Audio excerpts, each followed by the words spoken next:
Hello, hello. You have made it to episode 100 of the Musicians Talk Show podcast. Yeah, we have two. Yeah, well, yeah, but they have, not us. Right. No. All right, That's what's great. up? I'm Dallas DeWhite, And I'm Matt Tully. and you are listening to the Musicians Talk Show podcast. We are super excited. We've been building up to episode 100 for quite some time. 100 episodes, you could say, I guess, or 99 episodes, I've been right? waiting 99 episodes for this day. Yeah. Now, I know we're kind of making a big deal out of episode 100, but it's a big deal for us. We're hitting triple digits in something that we And- just kind of do on the weekends, you know? And not only that are we just at episode 100, which is a great milestone, but we're switching at this point to video podcasting. We are. So why don't you say hello there, Matt? Hello.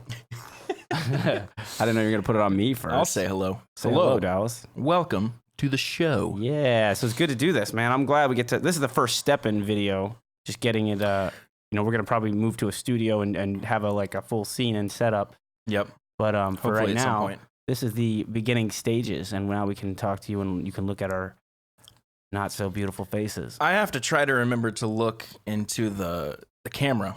Yeah, I know, and not the- over here not at the the preview screen that I screen. have to so it's going to be weird for me to. Yeah, so it's to going get to be a used little to bit of that, an but- adjustment, but no problem at all. And so episode 100, the reason why this has been so cool is because we've done so much extra work in this episode, and to make it something special, Yep. we actually created an EP, which Here it we've is done right here. before. We've done before, but this way we did it differently this time. So what we've done in the past is we did the 24-hour EP, which is where we get a couple of our friends together and we do, and within 24 hours straight, no breaks, we come up with an EP. So it's like a song in a day, but times 3 or 4. Yeah, and it's not even a day. It's yeah. Because think about 4 hours is only like 3/4 of a day if you 3 of them. Well, we haven't talked about that yet. We're just Yeah. talking about the 24-hour EP. Actually, it's not even 3/4 a day. I did bad math. That's only So, half a day. It's so 12 this hours. is different because we did a 4-hour session. Right. Sorry. Yeah, Yeah. I got you. I got ahead of myself. Yes. So the old ones were the ones we did before were all crammed in 24 straight hours, which makes With the same group of guys. yes, and which makes it a very tiring process and very hard to plan out because we know from experience that your next day is basically shot after you do 24 hours of Yeah. creative crunching and recording. Yeah, So- and it's physically taxing, but really mentally taxing too. Because you get to a point where you're like, okay, we've got 2 songs down. It's 8 a.m. because we worked all through the night. Yeah. The first song always goes pretty quick. The Yeah. second one is usually a little slower, and, Yeah. and every time I've done this, it's been the most technically involved, It just difficult somehow one. it's like everybody wants to step it up. It's like everyone's like, all right, we did the fun, easy one. We got that out of the way. Let's step it up here. Yeah. And then the third one is always like, fuck it, whatever you. yeah, let's see whatever. what comes out. Yeah, that's such a strange feeling. I'm over this. Let's just put something down. That's why 3 songs is a good amount too, because you get like Yeah. a nice dynamic. And I think if you try to do more, like 4 of them, which you guys have done, I was not a part of those EPs, but you did a 4-song EP once or twice. The first one we ever did was 4 songs. Okay. The second one was 3. Okay. And then the next one we did was with you. Okay, so Was- four. was you and I was put it one on, time right? you did 4 songs, and Yeah. I wasn't a part of that. But did you feel like that was more rushed, or does it feel just like everything was flowing a lot better? Is that why? I don't really recall. I remember the first song was done very quickly. Right. That's usually the way it And the goes. singer was behind us writing words, and he was done with it. So Oh, when we wow. we didn't record the lyrics until the very end of the day. Yeah. But when we moved on to song 2, song 1 was completely written and done. Nice. So then when we just, like I said, we didn't record the vocals until later. And we actually went to a different location to record vocals. Oh, so because we were recording them either super early or super late. And I was in an you telling me apartment. that there was so- like a recording. You had to change. We went to Seth's locations. dad's house, Jimmy. Yes. So Seth's childhood home. Yes. You'll hear from him later in the show. Yeah. That's gonna be cool, man. We're gonna have everybody on today to talk about Yeah. what their recording session was like and what they think of the songs that we came up with, because each perspective group of guys, because I don't know if we said it, we've definitely said it in previous episodes, but each song was a different group of guys other than me well, and let's go Dallas. back. You're getting ahead of yourself again because we've kind of not been talking about it, and now it's time I know, to talk I about know, it. and So now we've it's- skipped all the know. important details. All right, so let's get the details. So we did 3 different sessions with 2 friends in each session. So session 1, we came up with this song right here, number 1, "Rescue Me," Yep. and that was Matt on bass, Yep. me on drums, Mike Prescott. Prescott on guitar, and Matt Cullen on vocals. Yes. Number 2 was Crave. That was me on guitar, you on lead vocals, Rasan Lacey on bass, and Seth Boone on drums. Yes. And then Fireball here was the most recent one, the last one. Yep. And that was You won vocals and bass, which was you're pulling double duty. That was the one that was tough for me for sure. Because you're so focused on the bass, then it's time to get vocals. It's like, crap. Yeah, I have to have all the lyrics. Yeah. And I was doing kind of guitar stuff. Kyle was doing guitar as well. Yes. And then Drew was playing drums. Yeah, so this was a 2-guitar kind of attack, which was really cool. I like the way it turned out. We'll talk about it later, obviously. Yeah. Do we want to play the songs now and then let people hear them and kind of, or do we want to go into each session and let people hear them? Or I don't know. What do you think? I think what we should do now is we should play each song, or play song one, and then you and I talk about it a little bit. Okay. That way when we have the guests on, it's not us talking so much. It's kind of them. And we can let them, that's a good point. So All right, let's get our ideas on it first. Let's listen to song number 1, Rescue Me. Again, this was me, Matt, Mike Prescott, and Matt Cullen. Here we go. Yep. Listen up now, come on in close. Right in the mirror under your nose.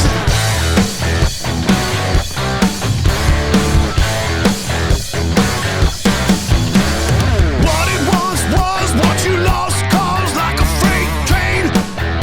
In the night comes to your rescue. Your rescue, it's your last one, yeah. Swirling colors, passing time, self-destruction, easy to find.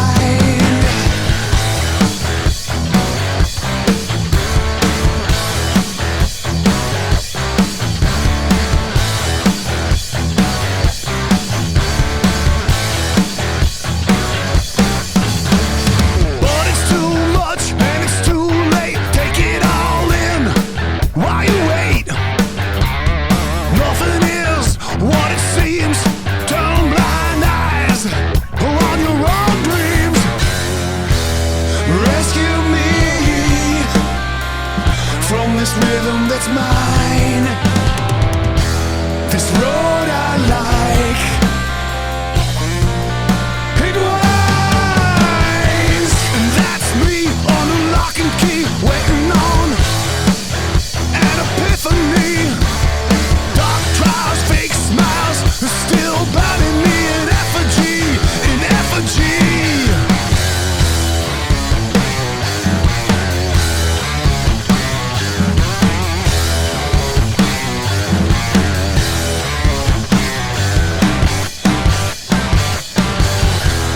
Rescue me from this rhythm that's mine. This road I like. It winds.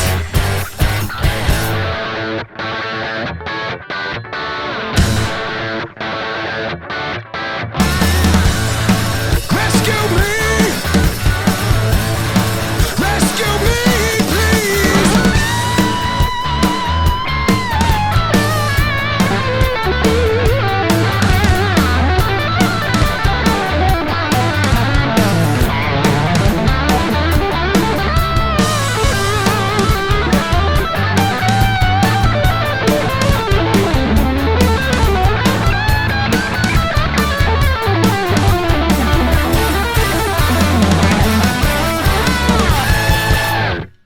Woo! So there you go. Mike Prescott on guitar, man. Yeah, the solo at the end's incredible. Love Awesome. it. He kept telling me, he was like, man, if I had another stab at that solo, I'm like, Mike, that Nah. solo was blistering, He did. bro. He did one take, and we were all like, "That wasn't the take." No, right. And then we were like, "All right, here's another one." But these were And- improv takes. These aren't like Yeah, he yeah. had shots at like playing around with it. He fucking Sure. made this up on the spot. And this so. was the second take in its entirety. Yes. Well, except for the last notes, the wow wow wow. Those were overdone. Right, we but- had that right there at the end because we thought it was. A But good the whole close. solo was all the second take, and he was like, I guess he was like, "Let me do another one." I was like, "No, dude, dude, it's so amazing. there's not a note in there that you wouldn't want." Like No, that's it's perfect. so good. It has so much flavor and so much character. I can't wait to talk to him about it because I know he'll probably say it. He's not gonna have heard us talk about it, but he'll probably come on and say, like, "Yeah, man, that solo. I don't know. I just feel like I could have Yeah. did it better." You watch. Yeah. Mark my words. Oh, for sure. Yeah. Mark my words. Super humble guy. Yes. Not talking about Mike specifically, but do you think there's such a thing as too humble? Because I think if you're too Yeah, humble, you cross do. over into like self-deprecating Yeah, territory. not talking about that's Mike not like specifically. an attractive, cool quality. You know, Exactly. again, not talking about Mike at Yes, all. I agree. But like people that walk in and like crush it, and then they're like, I don't know, man, I think I'll go kill myself. Like, Yeah. it's like, dude, shut up. Yeah, you know you're good. Like, overly humble, or if you want to call it humble, it's almost self-deprecating. You know, it's like, come on, man, let's just be a little honest here. Like, that's pretty good. Like, Yeah. I know you may think you can or do impossible better. to please. You know. Yeah, It's yeah. like I get it. Stay hungry, but also be like, we did it. Yeah, You know, like yeah, that's not bad. Sit back. At least it's just fine, be like, you know? that's not bad. You know, like and live with your work. There's nothing wrong with that. Yeah, for sure. So, what are your specific thoughts on the session for Rescue I Me? wanna- Let's yeah, talk the about rest that of a it, little 'cause we bit. just You talked go, about you it. go first, and then I'll go. Yes. First of all, I'll say I love Matt Cullen's style vocally, and I love what his writing, like his lyrics are always thought provoking and whatnot, and he's got a great sense for hooks and stuff like that. So Matt Cullen knocked it out of the park as well as Mike Prescott. I think both those guys were a great matchup as far as like when we were putting it together. We were like, who are we gonna pair with who? Because we've got all these cool friends that we've had on before, and we want to have them all a part of this. And Matt Cullen and Mike Prescott was a great pick, and I just played bass on it. So for me, it was like chasing Mike Prescott on guitar, you know, and I was just like following his riff and stuff. But he had some pretty intricate stuff. That little drop down thing, man, it's pretty Mm-hmm. finger stretching. We'll say I had to do a little exercise. Yeah, for I sure. got to play it on my brand new bass, so that was cool. I got to Yes, work and it out. and we plugged that into the Kemper, and it sounded awesome Oh right out my God, of the bat. I loved it. Right out of the bat is what I just Right said. out of the bat, baby. Yeah. So Right off the bat or right out of the gate? yeah. Not So both. what are your thoughts on that session? Obviously you play the drums, so it's a cool. Yeah, and if you departure. remember, you don't play the drums often, but I know you play the drums. we did. so. Yeah, I mostly play them at church, which is where I've gotten the ability to like actually perform on drums. Has just been at church. So Right. I'm not flashy or even that good, but I can keep a steady beat, Yeah, which is nice. and you can write a song. You know how a song works. And stuff, Like, bring it up here, bring it down here, Sure, stuff like sure, that. sure. So, but if you remember, we did most of the sessions in the evening, but we did this one in the morning. This was this was a 10 a.m. I forgot about it. This session. was the first one, but yeah, we did the first one in the morning. Yeah. So because when we can get everybody scheduled. So I don't think that necessarily comes through in the music, but when I listen to it, it comes back to me like, morning sessions are not my favorite. I would much rather be working in the evening if we're being creative and that kind of stuff. Right. Doing the drums was really fun. We broke down Matt's gigantic drum kit and made it The Prep and Barium kit. We broke it down into a single bass and single snare. Like, well, it always is a single two snare. toms. It was a 4-piece kit, so snare, 2 toms, and a kick. Yeah. And then Less all cymbals. the cymbals and stuff. Yeah. Yeah, not a lot, but It's great for recording that way too, because you don't have as much ringing and humming and all that going on when you hit a drum. You know what I mean? So there's less. It's why you have to break it all the way down, basically, so you don't have all the other stuff going on while you're trying to record, a basic drum kit. Absolutely. I had a lot of fun with this session, man. Is there anything else you want all to of say? them. Well, first of all, I had fun with all the sessions. I mean, I can't describe to you like. Also, talking back to people just afterwards, the next day, they're like, "Wow, that was a lot more fun than I expected it to be." Like some people, It's funny when people say that. I wonder what they were expecting. I think they were scared. I think And that's they were what I want to worried. talk to them about Yes, later. we're gonna- Like everyone has said, man, that was awesome. I thought it was going to be. They didn't even say. They were just I like, think, it was, I think everybody's a little anxious because they're like, man, am I going to be able to write it? Because we're coming to them and we're like, yeah, we're going to write a song in like 4 hours. You think you can schedule some time? It's like, oh yeah, man, we'll do that. And the idea sounds great, but I bet they're in the back of their mind wondering, like, well, I don't normally write songs in 4 hours, so can I just write one? But Yeah. it's the teamwork. It's Matt the Cullen aspect- kept saying like, yeah, I have all these lyrics. I was like, well, you're not bringing any of them Yeah, in. exactly, So, exactly. I was like, you can write whatever you want, but The you're not going idea- to bring it in this room. The idea is to come together and put something out, and it doesn't have to be perfect, doesn't have to be amazing, but we're gonna put something out, and then you'd be surprised at how good some of the stuff turns out, and that's what the idea is here. Yeah, so let's talk about Crave. Yeah, the next song. Well, let's listen to it first and then talk about it. So Yeah. this was Rasan, And Seth, yeah, and me and And Matt, us. obviously. Yep. Here we go. check it out. Yeah. Let's do this.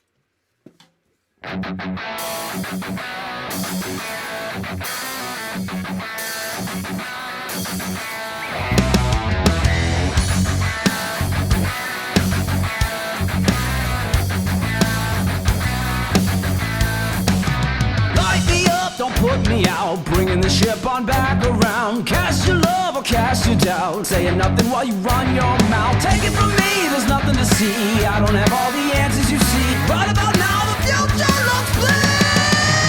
It's time you find what you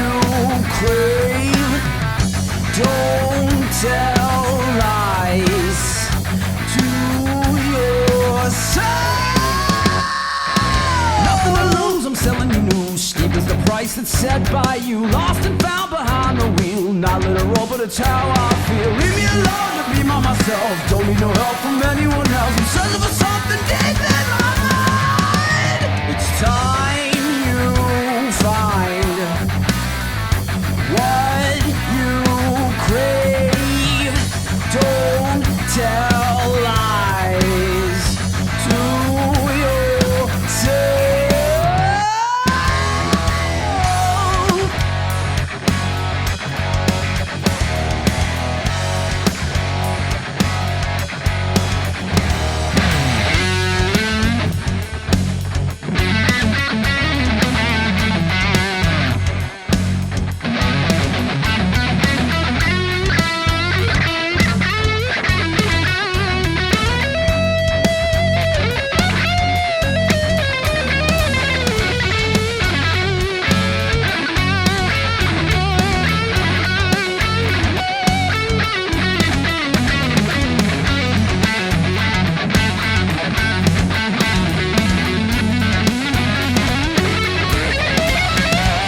Your life is built on the choices you make.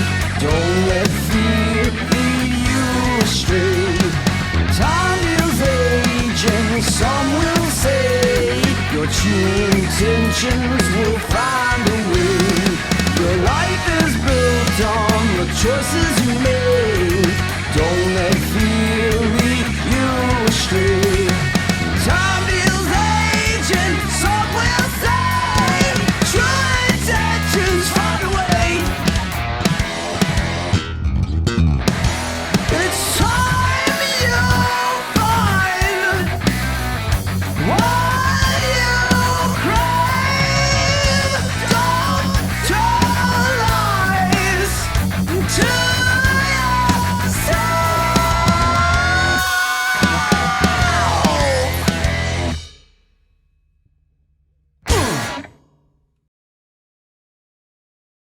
There you go. I like that last little. Yeah. So it's unexpected to the first people who hear it. Like I've only shown it to a couple people, but like when they hear that last note, it's like, boom, and they're like, oh shit, I didn't see that coming. I thought That's it was what we over. do with when we play "Don't Stop Believing" live. We have Hold we it. go "Don't Stop," and then it's a 1, 2, 3, 4.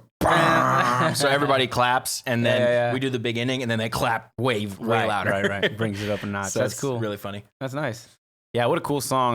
Love that. That's you on guitar, Rasan on bass, Seth on drums, and me on vocals. Yeah, and the reason we chose that lineup was because that lineup is what we Was- did the previous 24-hour EP Yeah. with. So 3 songs of that lineup. Yeah, and you can listen So to we that. worked pretty well actually as a unit, I think. Oh, absolutely. And I think it fell right back into place. Like it felt like we didn't even miss a beat. You Yeah. know? So the way we started writing that one was I started chugging out that intro riff, this little riff right here. Yeah.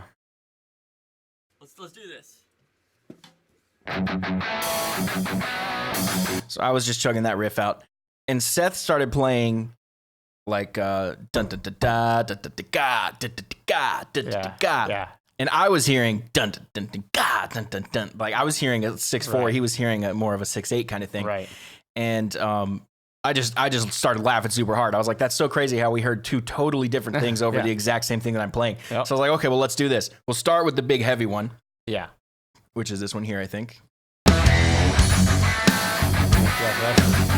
And then for the verse, we'll go to what Seth was hearing. Yeah. You see, right about now the future looks bleak. I kind of did. It's cool, but it dictated that the kinda energy swingy of the thing. song. You know, it really did like pick it Yeah. up. So And what we were basically doing is switching in and out of those feels the whole time, Exactly. which was super tricky to get your head around. Yes. But as soon as you started to understand what was going on, it was easier to knock out. But it was really it was weird for me to hear what Seth was doing, and weird for Seth to hear what I was doing, because what we were naturally hearing was what each of us was hearing, if that makes sense. yeah, it was So, a like, weird thing. You Like our guys were first on- instinct was so different. Yeah, you guys were on different pages, but at the same time, it worked. Both could work. Like it's not like either Right, one was yeah. wrong. It's like what kind of energy. So the compromise between using both of them was a smart move, because I like the dynamic the song has, up and down, up and down, up, Yeah. and it's cool. Yeah. It's got a groove and really sleazy sound too. And the solo, dude, the breakdown and then into that solo is so cool. How Yeah, the do do ba boom it's, boom. but the how slow the solo is. You know, it's like Yeah, a lot of space. yeah, and then the end of it is like got that Led Zeppelin feel too, man. I'm not used to this yet, so let me show your face. Show my face when I'm talking. Yeah, I'm not Look used at to my this face at all. when you're talking to me or when I'm talking to you. I'm kind of running the presentation software over here, and I am having to do that and other things as well. So. Yeah, there's probably controls you can get that would help too, right? Like as far as switching cameras quicker and stuff. We'll look into it. We're just getting started. We're learning. It's a learning curve. This is going to be a fun change of pace, though. Yeah, exactly. We can't spend too much time talking about each one, so let's move on to Fireball. Yeah. So The shortest one and the last one. Yep. And this was you on bass and vocals. Yes. Me on guitar, Kyle on guitar, Drew on drums. That's it. Let's take a listen. That's still Crave. All right, here we go. Fireball. For real this time.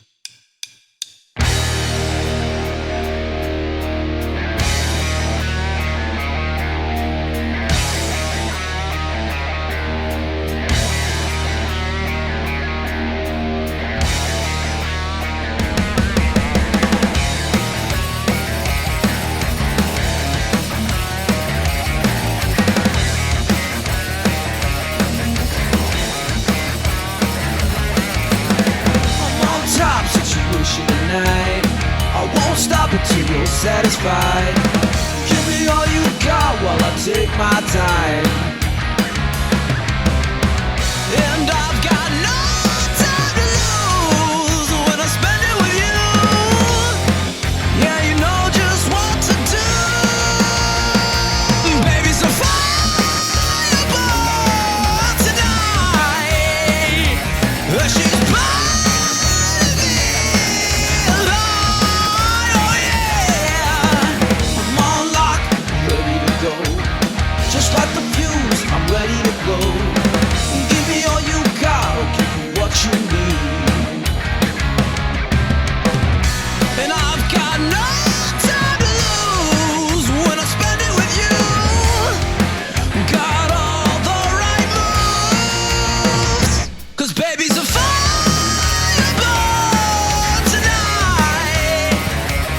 She's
Oh yeah, There you go. Fireball. that's cool.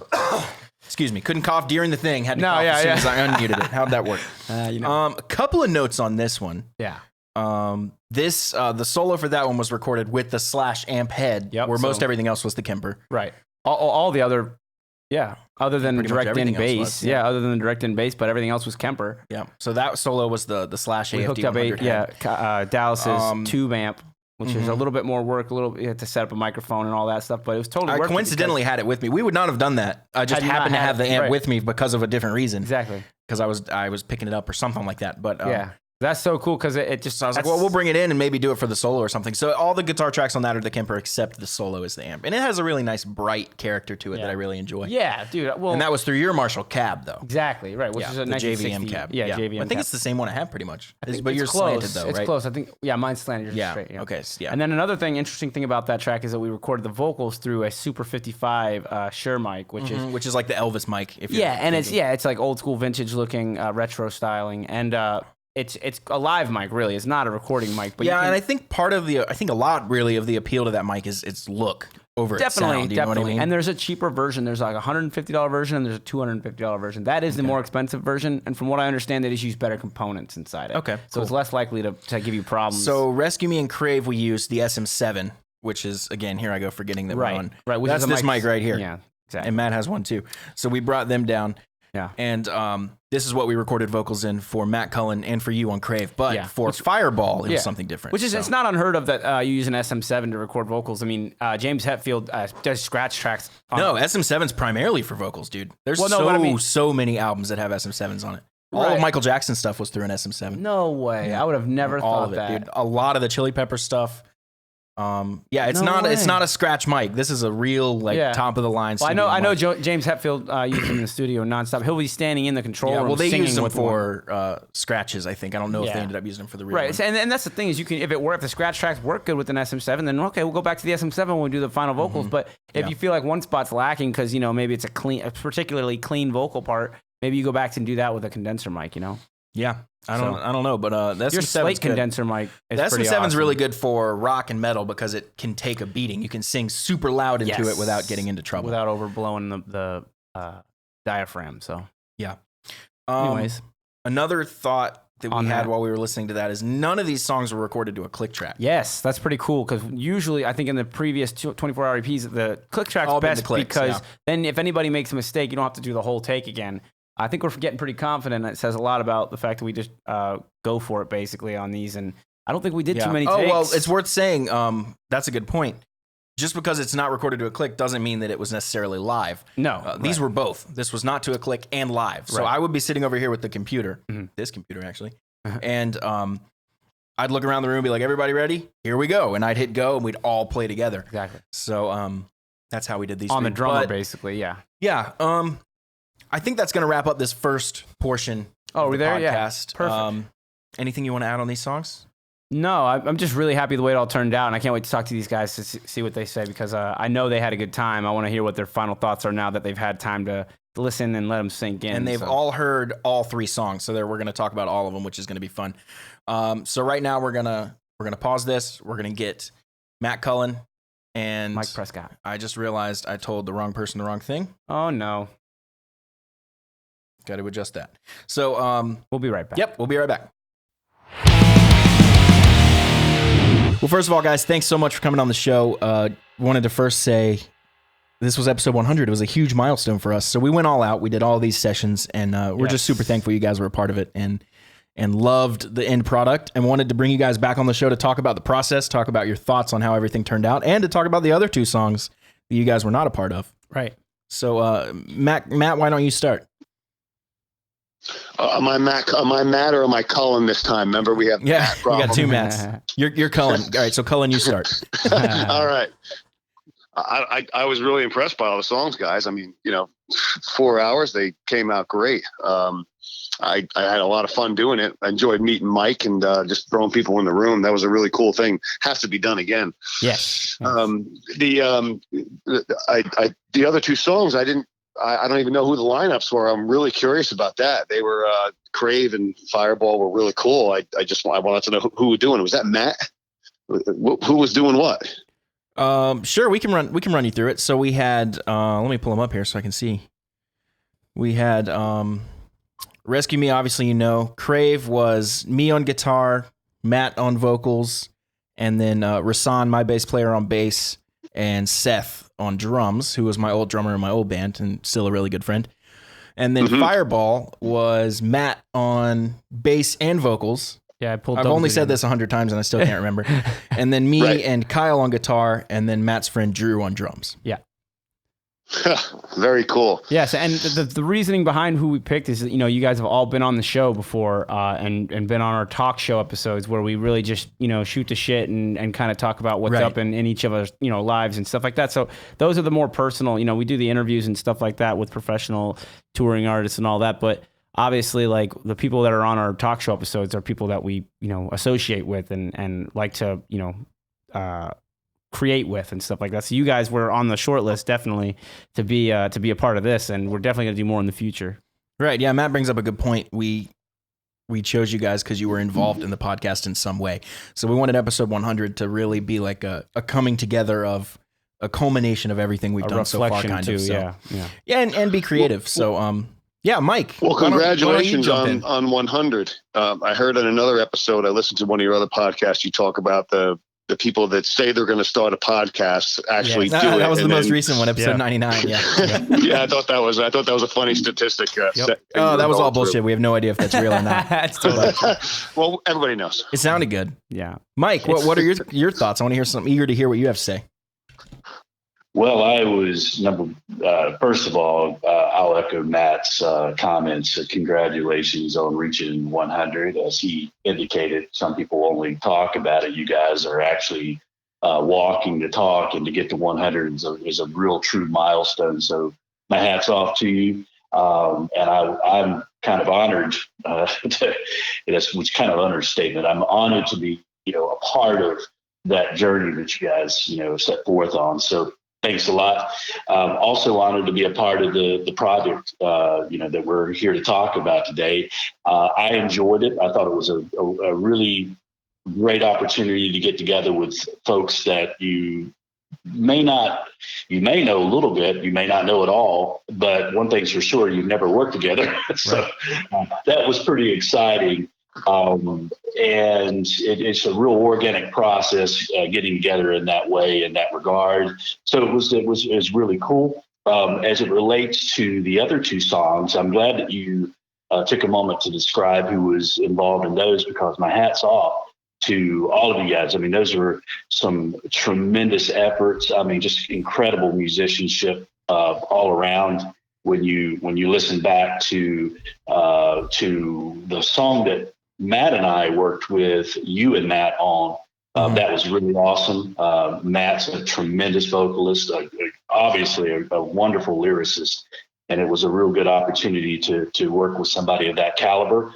So I appreciate him coming in and working with us on Rescue Me, and then of course on Crave and Fireball. The musicianship, I think, speaks for itself, and it blew me away. It really did, and to be able to hear the quality of musicianship, the quality of songs, the performances, the execution, all around pretty killer stuff, and it was really an honor to be a part of it. So thanks again. Oh, Mike, that means so much just for you to hear you say that, because man, I've been a fan of yours since like I first heard the Hawthorns, and to finally get to work with you is a blast too. And I think Dallas the same way. Like, just really cool to get to work with people that we admire and like to talk to, really, because obviously we're musician friends. We talk to each other in the hallways and stuff like that at the playroom, and kind of bounce ideas off of each other. So it's cool to actually work with you guys. And same with Matt Cullen. Like, I'm super glad to finally actually have been like a part of a project with him, because I like 50 Year Rebellion a lot. Both the records I listen to every once in a while, and I give them a full listen through because they're such good songs. And I knew that this project was going to work out. And Mike, another shout out to you for letting us use your Kemper for Fireball. Your Kemper is actually on 2 tracks. Yep. Hey man, anytime, brothers. It's the least I could do to be a part of this cool circle, I guess. You didn't even have to, but man, we really appreciate it because it made things a lot smoother, man. Having 2 Kempers and being able to record simultaneously like that saves time. And when you're in a timed writing session, that kind of stuff really goes a long way. So something I'm curious about, we heard this from pretty much everyone except Seth and Rasan, because they had actually done this with us before. But from the other 2 groups, so you and then the final group, so Fireball, we heard at the end of it something along the lines of, wow, this was really fun, not at all what I expected. So I have to ask, what were you guys expecting when we asked you to do this, if you will be a part of this? Cullen, you can go first. Yeah, expectations versus reality, I guess, basically. I was expecting that we'd be in a room, I mean, the top of my page started off like Seinfeld, the song about nothing. I didn't know what it was going to be. Mike lit off that riff. I did expect it to be like normal. If I hear something and things go on, I can feel something that has something to do with the words. I was hoping the channel would open up. But I didn't expect, one take on the lyrics. The vocals. I thought there'd be a little more time for that. Yeah. But I don't know that it was deviant. I did expect my pizza to arrive on time. I don't know what happened with that. I would say that would be my Both biggest two disappointment. different sessions that happened in. I mean, usually it's like clockwork. Matt promised me this is easy. I just do it on my phone. The guy shows up. It's great. No pizza. And, so that was tough. We might have to get some better takeout arrangements at that studio. Yeah. Sorry, guys. Don't mean to be a jerk. But No, we had I don't know. that problem with another session too. Same thing. Crazy. I expected it to be exciting. I expected it to be exciting. I expected it to be challenging. I expected Dallas to be whipping it along as he Dallas, you always throw a lot of discipline into any session I've ever been with you, even for the stuff we did. So you're always very on time, on target, on task. And that didn't surprise me at all. That gave me confidence that it would probably actually work. That component of it. It was fun to see you on drums and Matt playing bass. I mean, it's not total fish out of water. Us out of our element. I thought that was an interesting twist to it. You wouldn't, if somebody asked you what that song was, that those guys must have switched instruments. No. I mean, I knew Rashawn was on Crave. I could just tell, he is a bass because he's such a native bass player. Yes. Clearly that's his skill, and Mike's guitar and your guitar. I kind of knew where they were, but other than that, the untrained ear may not be able to sense that people were, playing musical chairs. Yeah, and I think that has to do with the creativity factor of it, that we are like just doing it for the song, and it's not so much about like, showing off technical ability. Now, when you are in your element, obviously that, like when Rashawn was on bass and he did that little Seinfeld riff, that it's not even Seinfeld. It's unfair to call it a Seinfeld riff. That was a dead giveaway. So fast, it's so technical and on point. That's so good. Right. Sorry, Matt. No, I ain't doing that. I know that. And it's funny you pointed out the being on task discipline side of things, because for this session, all the other sessions were in the evening on a Friday, so we had all night to kind of dick around and do whatever. Right. We tried to keep it within 4 hours, and I think we succeeded at all of them. We did, yeah. Except maybe the last one I think might have gone over, but I wasn't counting. But this one was a Saturday morning. We started at 10 a.m.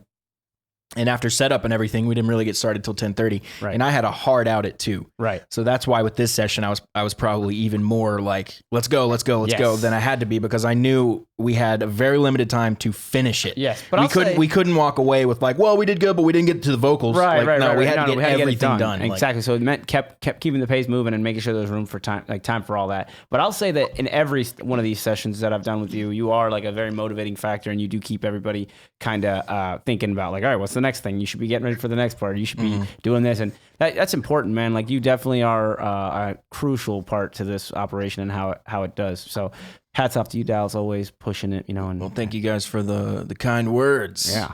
There was like no horseplay, no clowning. No clowning, no pontificating, which, it was fun though. But I remember the whole thing being fun and having a good time. So Mike, what about you? What were you expecting and what was maybe different? Well, I kind of go back to an earlier comment, just to be honored to be a part of it. Having said that, I will say that I expected that I would be thrust into an area that was not necessarily my comfort zone or an area that I necessarily am an expert in, and that's coming up, or helping to contribute to a songwriting process in such a tight window. So it was exciting. It was a real challenge for me. Certainly not something I would say I'm particularly good at, but I welcome that challenge, and the song says different, Mike. Yeah, I was gonna say, like, I think the song speaks for itself. I think it's turned out amazing, and you're just not giving yourself enough credit, because Mike, like, your guitar playing to me, it blows my mind. Like, even like when I listen to the Hawthorns, which probably isn't your, the extent of your ability. I mean, I know it's not the extent of your ability. I know what you can do.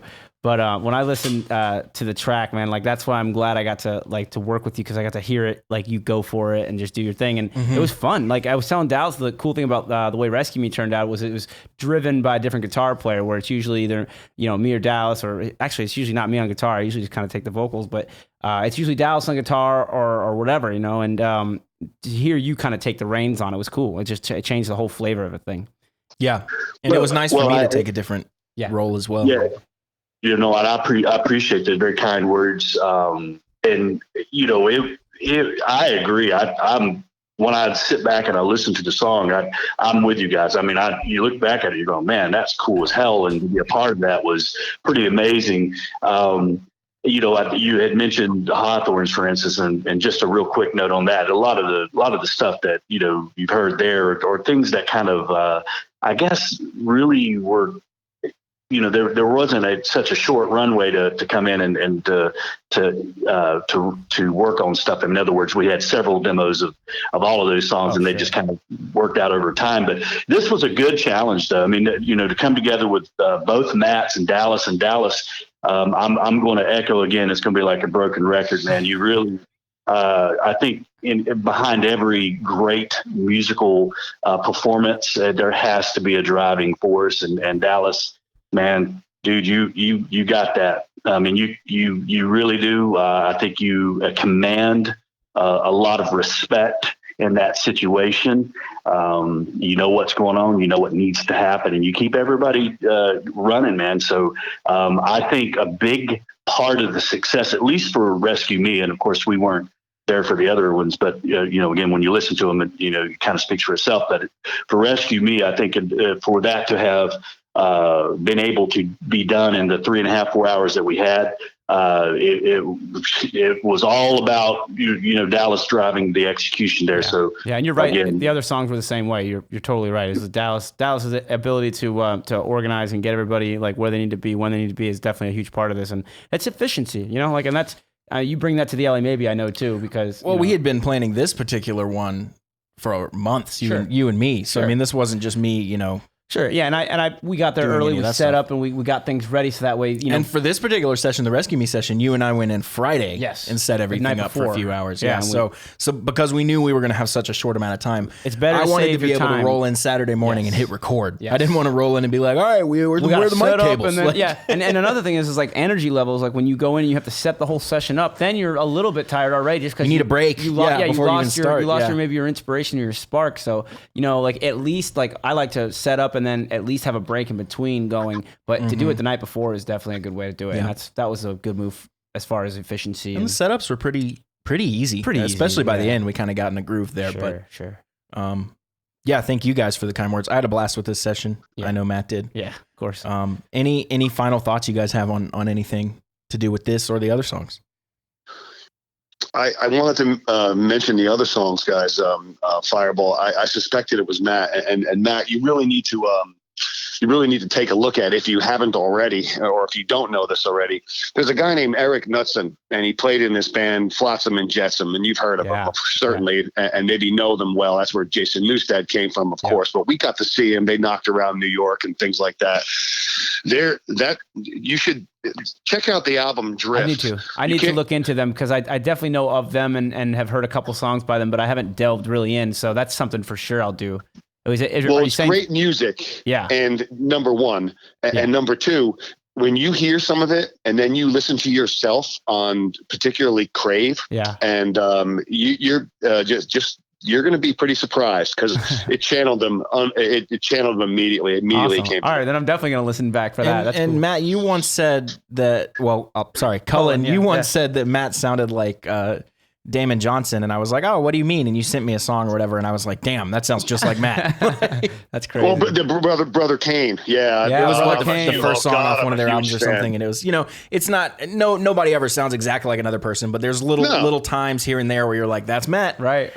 It's character, I think, too, and I definitely hear another stuff that I like too. I hear people that I could hear myself doing, like, oh man, that really feels relatable, and like that is, that's why I like who I like, I think, too. So, yeah, Brother Kane I checked out. I remember maybe it was a year ago when Dallas showed him to me. I was like, Matt, you got to check. That was right after Matt showed him to me. It was, right, yeah. Because I didn't know him. And Matt, it wasn't, it was actually before Matt was on the show. That guy sings. Yeah. That guy sings great. He opened up his career as Alice Cooper's guitarist. Nice. That's kind of how he got out there. And then, but his lyrics move me. He's like one of the lyrical people that inspire me. Do you want to know a quick funny story about Damon Johnson, Matt?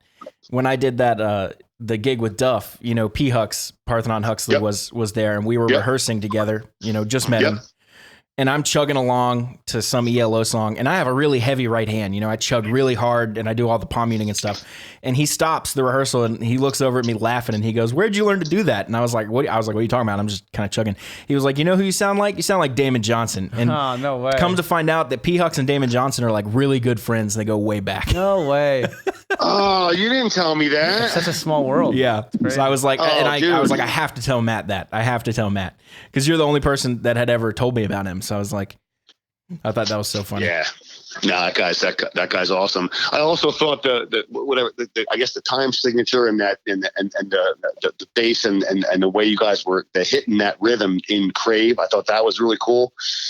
And Fireball, it has that I don't know, the chorus or Matt screaming Fireball. It's got a hook to it. It makes you know. Yeah, that's so funny that you just I said haven't been that. feeling well. I'm not going to attempt that high note right now, but it has a hook to it. It makes you remember it. It's so funny you use the word hook because we were sitting there. That session was interesting. We blew through the instruments real fast after we wrote it. Kind of because I knew I had to write lyrics after. And then the Kyle and Drew had to leave, I think. And So it was just me and Matt to do the vocals at the end. Yeah. And Matt was really struggling, really not happy with anything he was coming up with. And he kept saying, like, we need a hook, dude. We got to have a hook. It just needs a hook. Like it had like all the kind of parts and the But that's the flavors. word you were using. It was the and word. it's so funny that that Cullen, that you just said the word hook because that's funny that's what we were That's going what the for. song needed. Specifically. Yeah. And another song about sex needs a hook. Yes. Yeah. That's a good point. That's a good point.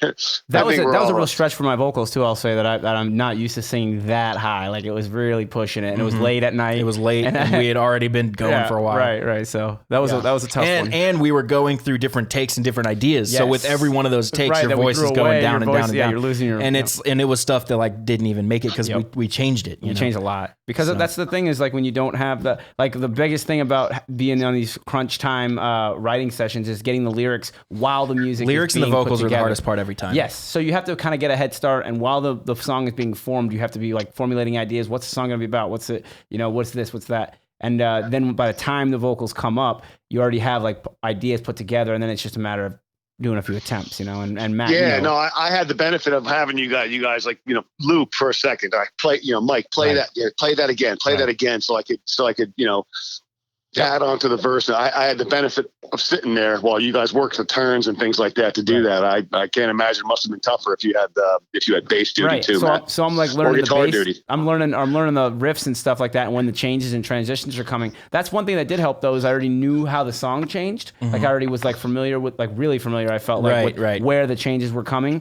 So I felt like that was good for the vocals, but at the same time I was working on the song structure and not putting time into lyrics yet. So it just took really quickly. I had to kind of come up with what was on my head at my mind at the time, which was obviously sex, but Hey, the last thing I'd have to add, guys, is one to your other players when you get them on there. Just hats off, really awesome. we'll let them know, brother. That's very cool. I hope you're going to do this again. we plan on it. I'd like to, and again, and last thing is to Mike Prescott. Great to work with you. I hope I get to work with you again. I looked up your Hawthorns guys. I don't know if you're active and playing and things like that, but love to see you. And that was really great.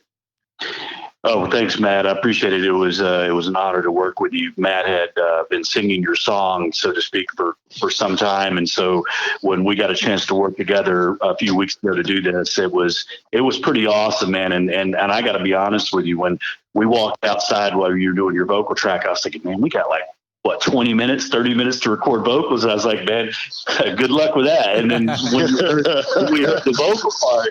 I was like, damn, he nailed it, man. I mean, it came off. It was tremendous. So what a wonderful performance and execution, Matt. It was an honor to work with you. Thank you so much. And my final words, Dallas, to you and Matt, unless you have anything else you want to ask me. I know I've talked too much already, but just really, again, honored to be a part of it, man. I know that you guys had thought enough of me to ask me to come in, and I would imagine that you will have more of these, and there's a lot of artists out there that are ready to be a part of that. But if you ever think of it and you ever desire it, give me a call. Be honored to be a part of it. I'll even carry your guitars for you, man. Whatever you need. Hey, Dallas, why don't you put a next circus together with different people, rotate the chairs around, do something else goofy. and then make a musicians podcast consortium. I don't know, That's not a whatever bad idea. special.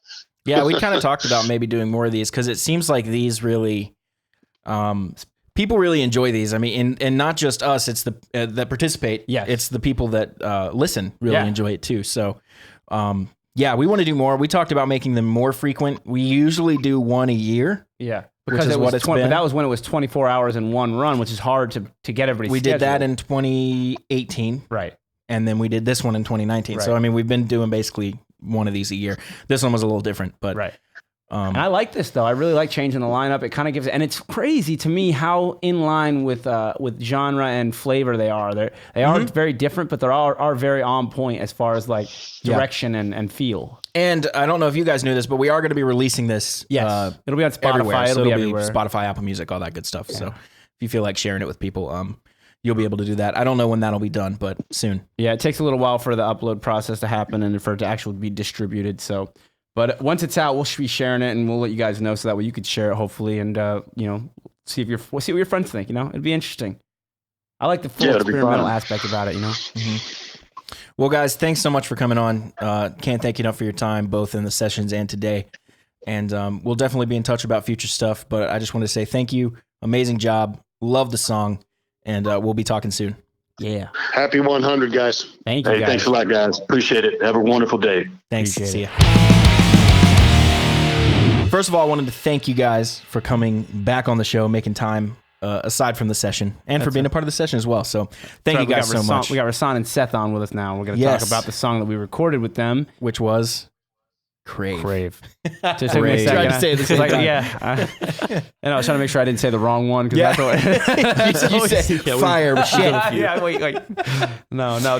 We did Crave with So we're Rasan gonna- and Seth. Yeah, so we're going to do what we did with the other guys. We're going to talk a little bit about their experiences, what they expected, what actually happened, all that good stuff. And then we're going to maybe break down some of the other songs. Exactly. That, I want to we've hear heard what they as well. think about the other songs and how it all turned out. So So, Rasan, why don't you lead us off? Just start talking. Whatever comes to your mind that is on topic. Yeah, we had it was just basically like a miniature version of what we did last year with the 24-hour EP. And we ended up starting out the night like getting set up and loaded in and went to the exact same restaurant we ate at last year. That's so funny. I forgot about that. And just kind of got to work after that. And it was way I'll say this, it was way less intense Yeah. than the 24 hours because it was just like average length studio session when you're working with a full band is usually around 4 hours or so. Yeah. So you can expect like a lot to get done and you're not totally running out of energy or not being able to see straight because you're on your third time over or fourth time over doing the same exact thing. Like it was just one and done. Jamming out ideas came out really smooth and was just like super organic. I think like we probably jammed on maybe 2 or so ideas before we got something that the song is based on and like that was it. It was just super easy. Yeah, Seth, what Oh, about yeah. you? Yeah, no, I really like that restaurant. Can we give them a shout out? Yeah, what was it? We It's forgot their American name. Burger Company, right? Ultimate Burger Company. No, American. It's Ultimate Burger It Company. was it was like American American Burger Burger Company. You thought wrong. Everybody vote. Which one was it? Doesn't matter. I'm right. It was you're wrong. it was American. you Burger sure? Company. All right, Hang here we on. go. I think I have to Hang on, look I'm it up. looking. I'm live looking this there. up right now. I live right Yeah, I next to still it. think you're wrong though. All right. Look it While up. Seth talks, I'm gonna look it up. We're gonna Look it figure up. it It's out. not the American Burger. Yeah, it's Company. fair. Yeah, it's fair. I thought it was great, guys. Like I went into record a solo thing with Dallas, and so I was warmed up this time. I feel like with the 24-hour EP, we like showed up, like shook hands, and like had a few hours there to shake off the nerves. But this time it was just go. It was like smooth, Yeah. Like I just listened back to Crave, and Dude, man, that song hits. Like that is strange. I like it too, but I was wrong about the American Burger Company. Dallas It was is right American once Burger. again. I swear, it's Matt lives there, guys. I live Come on. there. I live at this burger place specifically. You guys don't know that? No, but not to cut you off, Seth. Continue. Yeah, I Oh, like yeah, I yeah. like the way Crave turned out too. I'm super like in my way of putting it. I like how technical the song sounds, but then still is a banger. Still like really rocks. Yeah. Catchy. Y'all ever record a song so long ago that you forget what it sounds like? Like don't judge me for this. Right. But did I play on Rescue Me? No, that was me. Yeah. Okay, I was like, this is not me, dude. Hold on. I don't remember this song at all. Yeah, no, that was me on drums on that one. It sounded good. Yeah, it was good. Sounded Thank you. I don't know good. about that. I don't know about too good, but it was good enough, I guess. It was solid. I didn't know it was you. Thanks. Yeah, I was like, dude, I swear I do not No remember way, this is Dallas. It's good. Yeah. I mean, and basically, then yeah. Drew was the drummer on the last track. Yeah. On Fireball. Oh, cool. Cool. Yeah. So. Yeah, well, I think if we had to vote, I would vote me for the best. Yeah. I would vote you for the best. That's fair. If I get a vote in this. Yeah. You're the only one that gets to vote, and I vote me. It was so good, dude. We have a winner. Yeah, no. We had 3 We have a votes winner. and 3 winners. Everyone voted for themselves. Everybody voted for themselves.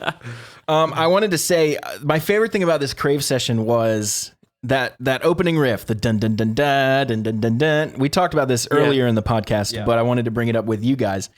I was hearing what Rasan calls the big 6: kick, snare, that kind of thing, and Seth was Yeah. hearing kick, snare, da dun, da dun, kind of the blues shuffle thing. Yeah, more of And a shuffle. I'm playing this riff and like bobbing my head to what I'm hearing in my head, and then Seth comes in with this shuffle, and I just died laughing because we heard such different things, and so we decided, and I guess maybe as a group or however this worked, I don't know, but we decided that what we would do is basically just alternate between those feels because they were so different, and But so Yeah. similar. yeah, because the guitar doesn't change at all. right. It stays the exact same. And It's the basically drums, Seth and just that starts was- accenting different stuff, and it ends up totally. It's a Dream Theater thing. It's a Yeah. Mike Portnoy thing. They do that all the time. Yeah. And Yeah, very, I, very much so. I love it. I even Seth took me aside while Dallas was doing overdubs. It was like, okay, explain Yeah, the yeah. math behind it, because I heard both, and I was like, no, this is possible. This is how we can do it. And Yeah, so I go over I to was like, yeah, Rasan, this I'm is- like, explain this, please. it's like I was like, okay, you think of Kashmir. That's it. That was the first thing. Then think of like every time Dream Theater does it. Like I think it's the Mirror. I was like, that's the exact thing that we were actually doing. I was like, just follow that and you're good to go. Like every time, just move the snare. Oh Yeah. yeah. And it hits really heavy. Like when you come in with the chorus there, and it feels like it's gonna drop, but it doesn't. And you Mhm. just like sink into this sludgy, doomy, like old good shout at the devil type riff. I'm like, Yeah. it's there. Yep. Yeah, it is Shout at the Devil, isn't it? Very. It's kind of the same thing. But my favorite part was the bridge where we totally go in a like Zeppelin-y direction. Yeah. Yeah. And I play a straight up John Paul Jones line. Yeah, and that's my I favorite don't part know- of I the don't know song where is it your came bass from. line in that part. Yeah. The doo doo Yeah. doo doo doo doo doo doo doo. It sounds so good. It's just straight up John Paul Jones. That was super fun. It's a nice it's a nice twist. And then Rasan has that little like measure long bass solo. yeah. Oh yeah. Yeah. That We was were talking about that in the other session too. Matt Cullen and Mike Prescott were both really impressed by both of the other tracks too, and they wanted to give their congratulations and respect to you guys because they definitely loved it, and they loved the other one too. So, it was. I think I'm sure you guys listened to the other ones too. Yeah. You guys have any thoughts on those other than what we already talked about? The funny thing is it could be one band. Like these Right. things could all go on the same EP. That's Right. what we were Shocked talking by, about really, as well. yeah. It's just kind of I'm crazy. how it gonna worked out that way. say And actually, that That- you bring that up before we dive into the thoughts on the other songs. We are going to release this everywhere: Spotify, Apple Music, all that stuff. So it's going to Nice. be oh yeah. available everywhere as an EP. Yeah, the episode 100 EP. That's cool. That's very cool. So anyway, yeah. Nice. Back to some of these other tracks. What are you guys thinking? I would say, just thinking objectively, Fireball was probably my favorite. Okay. Nice. I wasn't. It wasn't the one that I was a part of, but I was just like, oh man, that one just sounds like a real like song. I think the chemistry was the best there. I think the structure was there. The hook was there. yeah. Someone It said was hook just again. cool. Again on the hook, and that was what we were searching for, Rasan. And the whole session, like once we got to the vocals, I was like, yeah, we got a lot of input, a lot of material here, but we don't have a hook. We don't have like what this song is like based off of. And that was the word that Matt kept saying was we need a hook, Yeah. a hook, a hook. Dallas And heard it a now, million Matt times. Cullen Yeah. said it, and now you said it. Perfect. So Perfect. we must have nailed it. We must have got a hook. We got Nailed one. it, dude. Nailed it. It was cool. I love the riffing, and I liked the fact that both I sat in front of my speaker setup, so I could just get it really the full picture. Yeah, hear the and clarity. I heard the two different guitar parts kind of going, and I was like, I like that. I like that they're kind of fighting a little bit. Yeah. Yeah, 'Cause it they're was very not- much like they're kind of a not Slash totally, Izzy thing. It was. That's exactly Yeah. what Where I was doing the left side and Kyle was doing the right side. Yeah. And Kyle, Oh, okay. I don't know how to describe this perfectly, but I would show him the riff and he would be like, okay, and then I would tell him kind of like do your own thing, make it up. Right. And and throughout the song you can hear him take it further and further and further. Yeah. So like the first chorus he's Yeah. kind of just staying kind of simple, and by the last chorus he's like straight up got his own riff going on under my riff, and like He's really it good ended about up being riffing. really cool. Yeah, he's really good about finding his hole and finding his like his space for the track, you know. Nice. Yeah. Matt, did you do vocals on that one? Yeah, I did vocals and I did God. vocals on the one we did as a group also, and then Fireball as well. yeah. That was Fireball is some of the best singing I've ever heard from you. Jesus, dude, it was I'm just gonna- it was very Nice. hard, very out of my range. Thank I you was so gonna much. We Gonna struggled, put that but we out got it, I think. Dallas reassured Yeah. me. I was like, I don't know, dude. I don't know if I can hit that. Matt was note. like about to be like, fuck this, I'm done. I almost gave up on going that high octave, and Dallas was like, "Nah, dude, I think you got it. Just keep trying." Well, and we only tried it like no, a you- few times. What's but so weird about your voice is when you do stuff that I feel like would end your voice for the night, right, it somehow makes you better. So like where Yeah. a normal singer would do like Fireball, Right. and then they'd be done for the Right, day. Like, right. all right, you got the one out of me. Well, Matt does another one, and that one's better than the first, and then another one, and that one's better than the second, and he keeps going by like the sixth take. It's like, dude, how are you still singing? I think, Like- yeah, it's interesting, and it doesn't last forever, obviously. But I do find that I search for tone, and as my voice warms up, it gets more And toneful. it gets better, is what I'm saying. Like Yeah. normally you do one really good one, and then they deteriorate from there. But it seems to be inverse. Sometimes for it's you. that way too, though. I've had that for sure. I can do one take, and then it's like after that, Yeah. my voice is kind of blown. Staying lubricated, like hydration and that kind of thing, is important. But Yeah. that's normal stuff. And that was a rough one. It was late at night. That was the latest Oh, we've yeah. gone as a session. Yes. We were in there. We started at what, 8? Yeah, started at 8, And then we started vocals at 12. Yeah. Because we were there pretty late. Oh my Oh, god! 12:30, I think. 'Cause we're done at 12:30, so I think Oh, okay. we probably Maybe started at like 11:30. I yeah. think. But it was still late. And the other guys had to roll. So it was Yes. just me and Matt sitting there doing vocals. Yeah. And Wow. that was I was really tired, and I hadn't really worked on the lyrics a lot, so I had to come up with them pretty quick. And Dallas helped me a lot. Yeah, so. because Matt played bass on that one too. Right, We right. should point that out. I don't Yes. think we said that. Oh, really? So Matt Yeah. played So I played bass the whole yeah, time. so he's like, busy we were working writing on the bass, song. learning riffs and stuff, and then it's time to write lyrics. He's like, Yeah. Well, I'd been thinking about it at least, so I wasn't Yeah, like totally out that's of it, true, But, that's but it true. wasn't like I had anything really. Yeah. So So that was the toughest vocally, I think. But yeah, I'm good. I'm glad to hear it paid off. yeah, I'm Yeah, I'm it glad the came whole through. EP turned out as tight as like a unit. It sounds. It really does sound like it could come from one band. Mm-hmm. That's really cool. Yeah. We're definitely gonna do more of these. I think we should spread them out a little bit. Kind of just do one.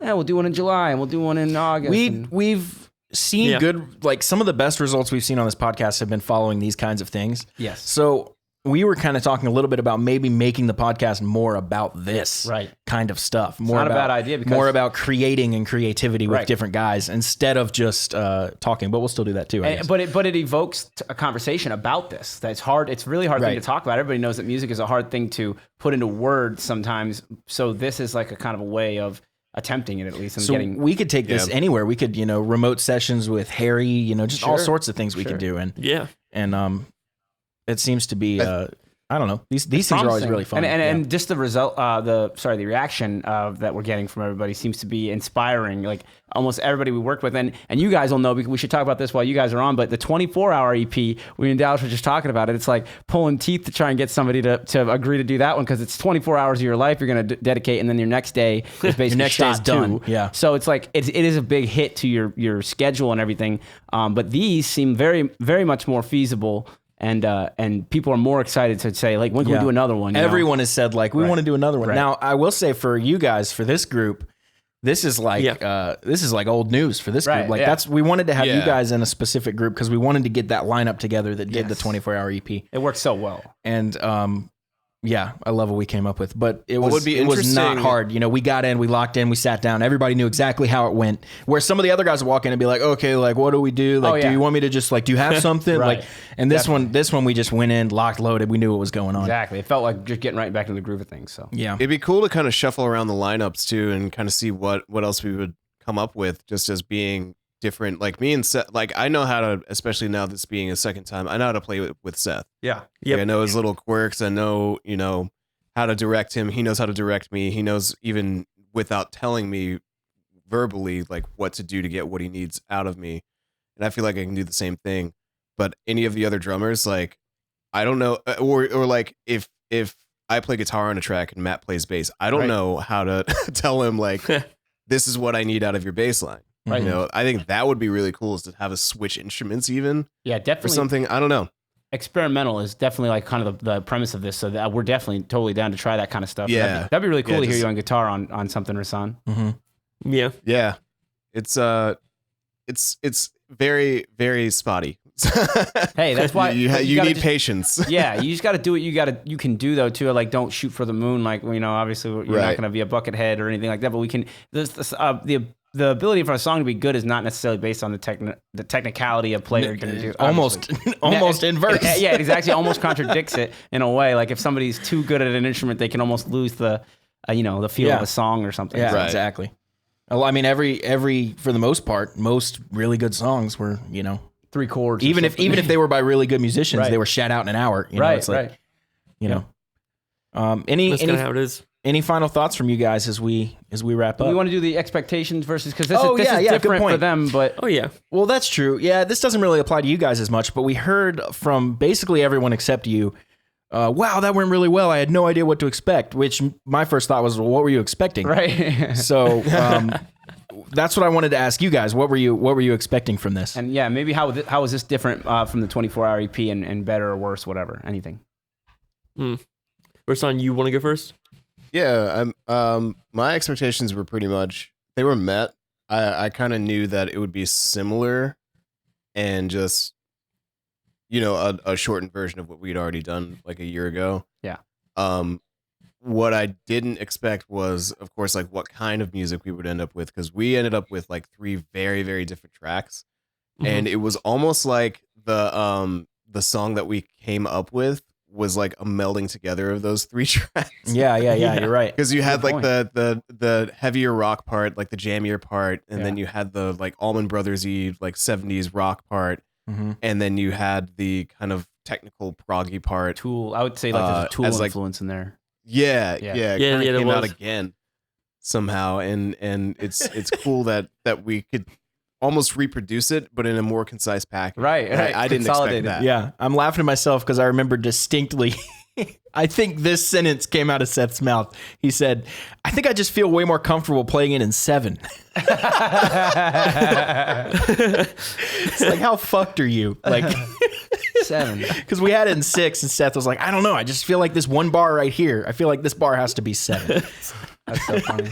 And it is. yeah. It ended up being 7. It's on the album. Yeah, it sounds, Seth, what about you? Sounds great.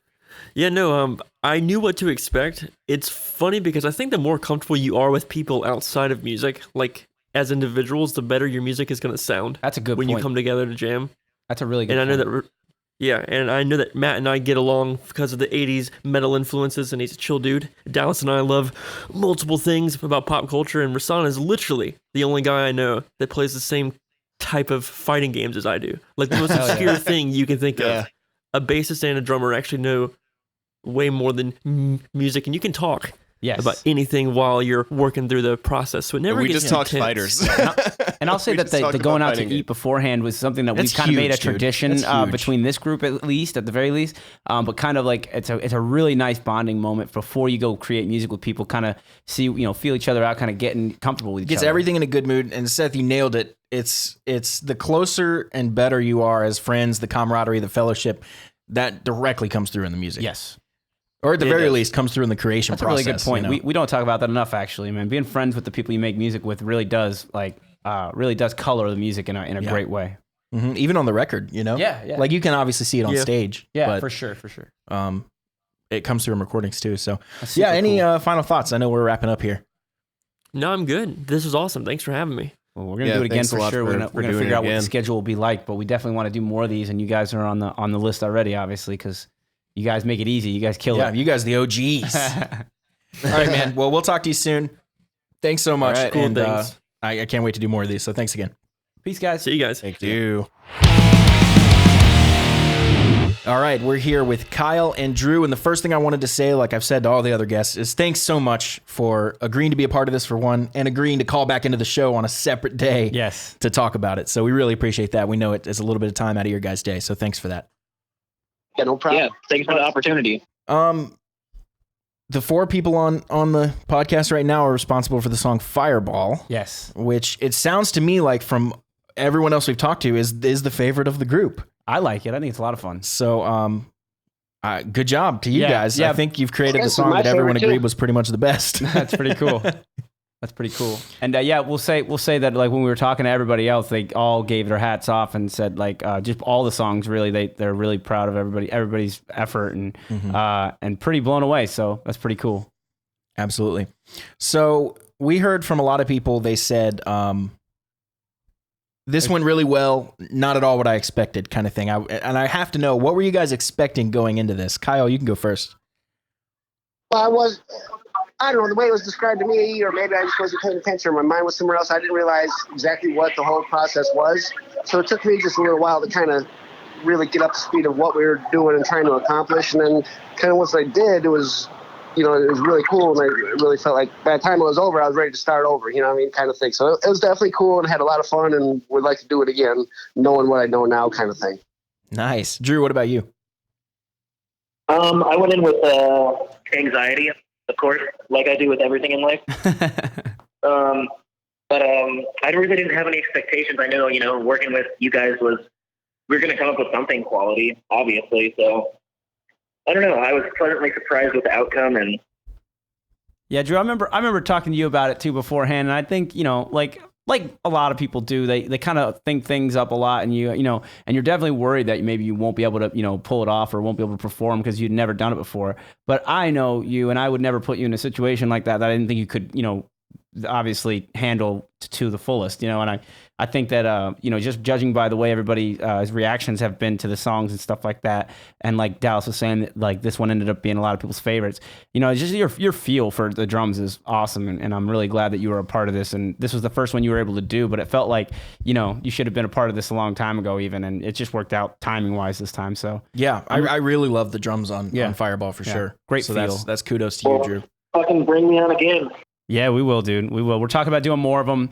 And these are definitely less daunting than the 24-hour EP. We've talked about this with all the other guys. 24-hour EPs are brutal. Yes, because you're devoting 24 hours straight to, write as many songs as you can. And then after that, you're shot because you have to go, rest your ass off and, try and catch up and get back to normal life again. So those are a lot more demanding and it's harder to ask people to do that. But these seem very feasible. Like, we all did this one after a day of work on Friday, right? Is that what we did? Absolutely. So Yeah. it was just, another little project on the side. It's 4 to 5 hours, ish.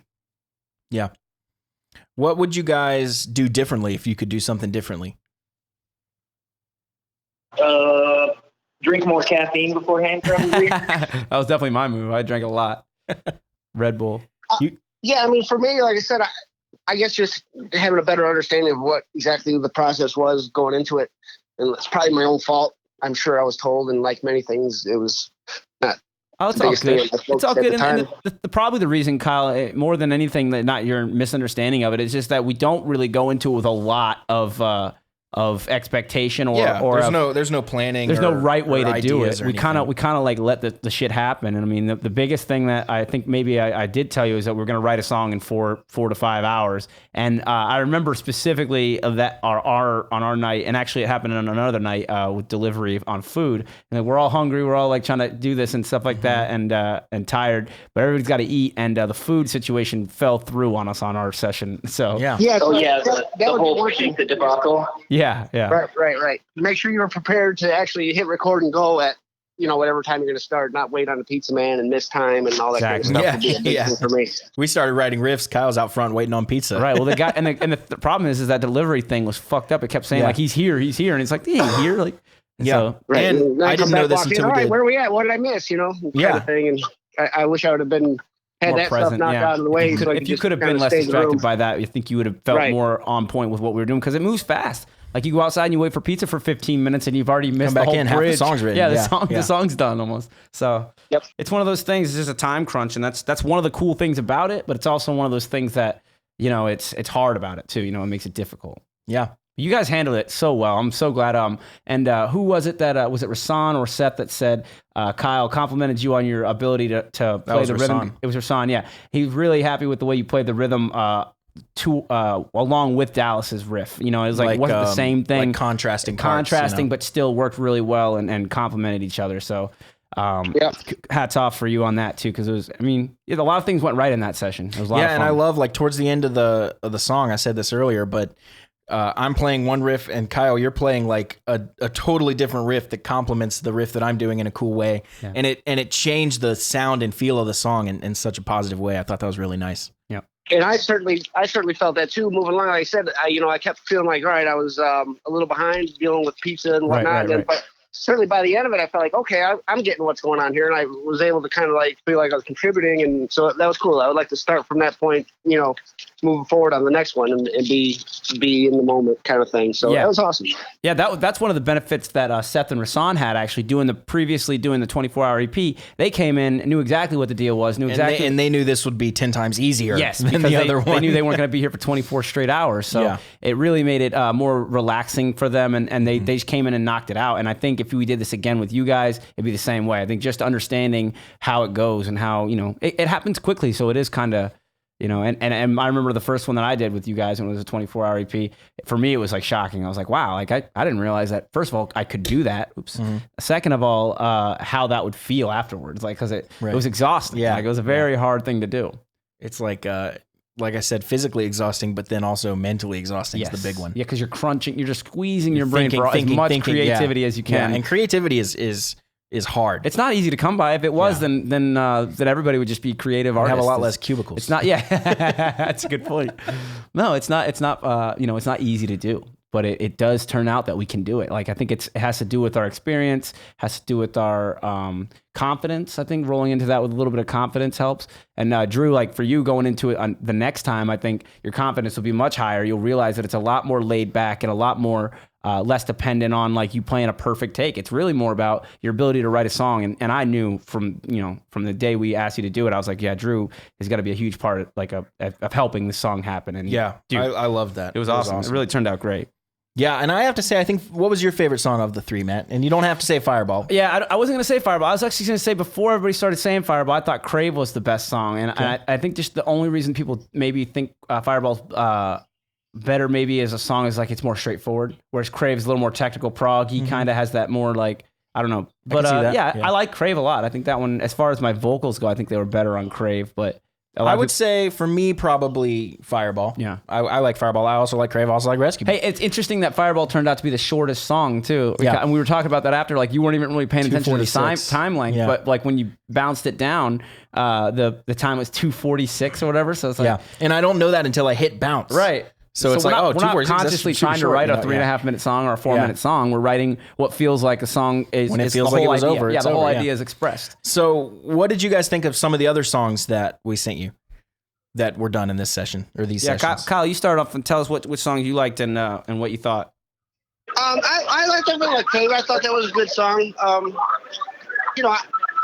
It's hard to say. I was really surprised that Fireball was actually as short as it was. I think you were touching on that just a second ago. It doesn't even feel it doesn't feel like a long song, but it doesn't feel like a short song either. It feels like it's got all its parts and it I thought it was gonna be like 3:30. Right. Something It like feels that. complete. Right. It feels complete, but it doesn't seem like it's such a short it is, but it's a really short expression of music. It's cool. It's organic. Yeah, that's a good word. It's very organic. And actually Matt Cullen used that word too when he was talking about it. He said the songs feel very organic and they feel like they are written for the listener, not for stroking anybody's ego. Mm-hmm. And I guess sitting around, because we spent a few hours in the room and doing the project and all that, it made it seem more of a full length, something like that type thing. It certainly didn't seem short because it didn't seem short to make it happen. So maybe in my mind that was playing tricks on me in terms of that, and it certainly was a complete song. It had parts. It had came back to this, that. It had great solo, bridge, chorus, riffs. I mean, we had it all. It just turned out to be. Yeah, I mean, that The way. length surprised everybody. I think. Yeah, I think so. And it's like, look, you know, you're gonna have all these parts of a song, like Kyle was saying. We have the chorus, we have the bridge, but it's like if that bridge or if that chorus are just shorter than most choruses, and if they all just kind of end up being more concise and I don't know, straightforward, which is kind of the way this was. It's not that it was, you know, really straightforward or anything, but it kind of had a nice straightforward feel. And it got through the ideas quickly. It just, you know, and that's just the way sometimes go. Like, Drew, me and you have been a part of plenty of punk songs that are 30 seconds and 1 minute long punk songs. And those are interesting, you know, as far as like just how quickly you can get an idea out and stuff like that. You can talk on that a little bit. Yeah. What more do you want? Exactly. So there's a band called Bullet Treatment that has a song called What More Do You Want? And it's 15 seconds long, I think. And at the very end of it, it's What More Do You Want? And that's it. And that's like, what more do you want? Like 15-second song. Here you go. It's so good. Well, I want a 3.5 minutes. Right.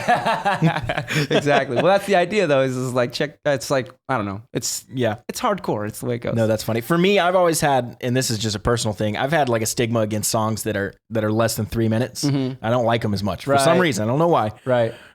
It's in the 3 to 5 minute range that I find most of my favorite songs live. Interesting. Specifically 4 to 5 minutes. Interesting. And I like when a song takes you in different directions, and you can do that in a short amount of time, but sometimes maybe a little harder.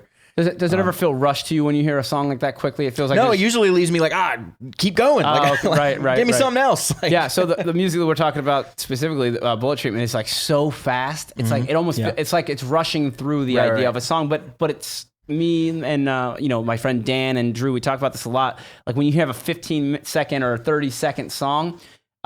Most of the time you're just like, I'm going to listen to it. Like, I'm not going to change it. Like, and it comes up in a shuffle usually. It's like, I'm not going to turn that off. It's 30 seconds, first of all. It's like, how much, you know. Yeah. And I don't know. I always like the idea of getting a song. I just don't know that you're going to walk away like singing to yourself like a 15-second song. Yeah, it's not the same idea. It's not the same idea as like a hooky radio song. It's not the same thing. And then, you know, that doesn't always have to be the goal either. No, it's not. And it's not. So definitely that chorus stuck with me. The Fireball, I mean, just the melody of it and all. It hit good, and it stuck with me. Familiar for sure now to me. Yeah, we were talking about that when it came time to do the vocals. I had a lot of things written down, a lot of ideas, a lot of like direction and what I wanted to kind of convey, but it didn't have the chorus hook. I thought like, man, what's going to be the thing that rings out and repeats, and you know and the Fireball thing came out, and I had said probably hook. I probably said I need to hook a million times, and Dallas was like, all right, well, what do you want to do? Like, and then I finally I started just I think I was free balling. Correct me if I'm wrong, but what happened was you were saying a lot of words. Yes. And I was like, well, maybe if you just went like Right. Yeah, you gave me a melody idea, I think, and that's what I locked on to. The word you wanted was Fireball. Right. And then one or both of us came up with Fireball Tonight. Yes. And I was like, okay, let's record that. And then you improvised Burning Me Alive. Right, Burning Me Alive was on a... And I was like, that's fucking it. Yep, we did it. yep, and That's then we it. All nailed right, it. let's get that track. So, and we had the verses and stuff. Like that stuff seemed like it came right together. Like the attack of it took a minute to figure out like how we were going to like approach that. But then it was like the chorus that was left in. And I remember just saying, I must have said hook a million times. Yeah. And then everybody so far, at least one person from each group we've talked to now has said the hook, you know. yeah, and it's the got chorus. a hook. Yeah, that word came up a lot in this episode. So I'm glad that we did that. We nailed it. Yeah, man. Any final thoughts from you guys? Any additions you would like to add? I just felt like once we kind of laid the song out and got the parts down and sequence and all that stuff, and when we were done with the song itself, I just kind of felt like I don't know, I had an overwhelming sense of like, wow, this is a really good song. It's something that's actually really fun to play, start to finish. You know, when you put it all together, it's like it really had all the parts and the kind of guitar that I like to play. It worked for me really well, I thought. Yeah, and I remember you were like, let's play it all the way through or whatever. And we're like, we don't have time. We have like 30 minutes to record vocals right now. And that's a shock sometimes. Like, you know, when we do write songs in Prep and Barium, or if we write songs, you know, like just playing around, whatever, we have all the time in the world. We don't have a crunch time. Yeah, you come back tomorrow or whatever. And we'll write a lot of it or whatever, and we'll come back tomorrow and play it all again. We're like, okay, where were we or whatever. And that's like a normal songwriting process, I think. And there's nothing, you know, I don't think there's anything wrong with writing fast. It's just an experiment, and it's also like a it's an extra factor you add to it. Basically, like we're gonna get this song done, but we're gonna get it done in 4 hours, and it also Right. it helps you throw out the window that perfectionist mindset, where it's Yeah. like we're not gonna move on until it's perfect. Because if you do that, what happens is a lot of times you'll stall. You'll be Right. like, well, I can't get it perfect. Now what? And if you just throw that out the window and say, okay, we're gonna finish this song. That's Yeah. the goal. Not to make it a perfect song, but to Yeah. finish the song. Well, there's an old Right. saying, I don't know who said it, but done is better than perfect. Right. Exactly. What can you do with a half finished song? Yeah. Nothing. What Even can you if do it's with perfect, Yeah, you know? yeah, exactly. Even if it's a perfect gotta be half done, of the song. dude. Like- So that's kind of that's really like the idea of these experiments and the 24-hour Yeah, and EP. that's- And so What I was saying about actually understanding what the process is and what we're trying to accomplish, that Right. totally changed my perspective on the whole process Right, and doing right. it too. So it was cool. that's perfect. And I think That's the awesome. next time we do something like this, I think you'll go into it with a little bit more heads up and just an understanding, and that's going to help. Yeah. Oh, immensely. no, I'm good. Drew, what about you? Closing thoughts? Closing thoughts is life imitates art and art imitates life. So if it's not perfect, it doesn't matter. I'm very satisfied with what we came up with. And I really want to do it again because that was an exhilarating experience for me. Hell yeah. Yeah, man. I had a blast at this session too. Thank you guys so much for coming on. Yep. Yeah, I can't Yeah, thank you, and I it can't was- thank all the other the whole thing musicians was cool. enough. Yeah, and this will be out everywhere, guys. This will be on Spotify, all streaming services and stuff like that. We're not going to do a physical copy or anything like that because that's obviously a huge step. But we're going to put it out everywhere so everybody can get it. It'll be on YouTube. You can share it with your friends. Once it's out, we'll definitely shoot you guys a link and everybody can share it. Yep. For sure. Awesome, man. Looking Thanks so forward much. to We'll it. be in touch, and we'll talk to you guys soon. All right, guys. Thanks. All right. Happy Sunday, guys. Yeah. All right, so we are back. Hello. Hell yeah. We just talked to Matt Cullen and Mike Prescott. Yep. Followed by Rasan Lacey and Seth Boone. Followed by Kyle Harvey and Drew Baker. Yep. Which are all part of our last, basically of the 100 episodes, our last recording. It's kind of like 24-hour EP style recording where we get together and don't have any preconceived songs or any ideas, but we Right. come in with a group of guys and write some songs in a short amount of time. Now, in the beginning, we talked about our thoughts a little bit. Yeah. I want to circle back and ask you, Matt, what are your thoughts now, having heard everyone else talk? Are there new things that they brought up that you didn't think about? Are there things that maybe your mind was changed on? What has changed between a couple hours ago and now? Yeah, I'll say that talking to when we talked to Seth and Rasan, Seth said something really cool, which was the camaraderie that you feel outside of making music. So like we went out to eat together. We are friends outside of Dallas and Rasan are in a band together. Like there's friendships outside of this project, and we felt like that really shows in the songs when you have people that you actually do enjoy being around and you're having fun. And you're also making music with them. It reflects in the music, and that was a really good point that I hadn't considered, fully. I definitely understood that, I guess, but I didn't really think about it until he said it, and that's pretty cool. That was well said. And conversely, you can have a fight or a argument or something and go into the room and it just sucks. The vibe sucks. Yeah. So the Metallica Saint Anger record, right? Yeah. That's kind of what they had the video documentation of them fighting and arguing in the studio, and then the album came out how it came out. So, believe they released that. right. Whose call was it to release that? I think Metallica at that point had been big enough. I don't know if they were under a label at that point or not. That had to have gone over their heads. 'Cause I mean, they have to release something, or right? they were just like, I don't care, do whatever. Well, it could have been like a really hard time for them. But they did it anyways. They recorded it anyways. And then when the results came out, the record company had no choice but to just put it out because they spent this money on it, and you have to put something out. They're Metallica. People are expecting a record. Could have been just like that. The pressure of No, not the album, the documentary. the documentary. Well, they had to have signed off on that, or didn't realize how bad it was going to make them look. Maybe they didn't. See the edits. Maybe they. I mean, I feel like they have to have like watched it and been like, It's hard to watch for me. I think it's I just can't believe stressful. someone will watch that and be like, perfect, release it. Yeah, I think it's stressful for me. I remember the first time watching it and being like, wow, so this is just them yelling at each other and talking shit on each other a lot. And then they actually do record some stuff. And I wonder how the snare tone in that fucking album came out to be. How did nobody catch that? I don't know. We're getting off track, though. Yeah, The that was Bob. Was that camaraderie, Bob though, Rock That was... or not? Bob Rock or no? He I was don't know who it Black. He was Black Album. Oh, you're right. What did Yeah, he yeah. do? I don't know who did that Saint Anger album. They failed miserably. Yeah, well, whatever. They didn't catch enough stuff. They definitely should have stuck their foot in the door or something. And, One thing I wanted to say was I noticed how similar the ideas and topics were coming up throughout this episode here. Yeah, exactly. Like everybody kind of took away the same things, it seems. And they also from 3 different sessions, everybody took away the same things from their session for the most part. Right. And everybody assumed and took away the same thing from the sessions they weren't even a part of. Exactly. You know That's what I mean? interesting, right? Everybody read the other songs the same way when they heard them. They go, "Oh wow, like who did this?" And because they didn't know who all the sessions were or anything like that. They didn't need to know. But when they heard them, I think they were really curious to know, like, "Oh, who's that singing, or who's that playing drums, and who's that playing guitar?" You It's know? really interesting to me that you can be a part of the session or a session and then deduce how the other ones went. Yeah. You know, it's kind of like, well, I know what I went through, and Right. then I hear the final product of this other one, so I can kind of Sure. So knowing the process and then finding out who was a part of it, and they kind of go, "Oh, that's cool." So they were in there doing that too, and then maybe they draw things that are similar from theirs that they hear, and they draw some things that are like, "Oh wow, they did that. Like I want to try something like that or whatever." You know. Yeah. It's cool, man. I'm glad the people we chose is really important, I think, is what turned out. And how we chose them, we've said, is they were on the show before. These are all our friends that have been on the talk show episodes that we just basically talk and pontificate and talk about our musical ideas. Not an interview episode, but our talk show episodes. And the chemistry worked out so well, I think, because we all get along with those people, like all our friends, and they all got to get along with each other, even though some of them had never met. Mike Prescott and Matt Cullen had never met before. On Rescue Me, Mike Prescott on guitar and Matt Cullen on vocals. And both of them, by the end of it, respected the shit out of each other, which is really cool to hear them talk about. Obviously, you just heard that. Yeah, that's true, actually. So, yeah.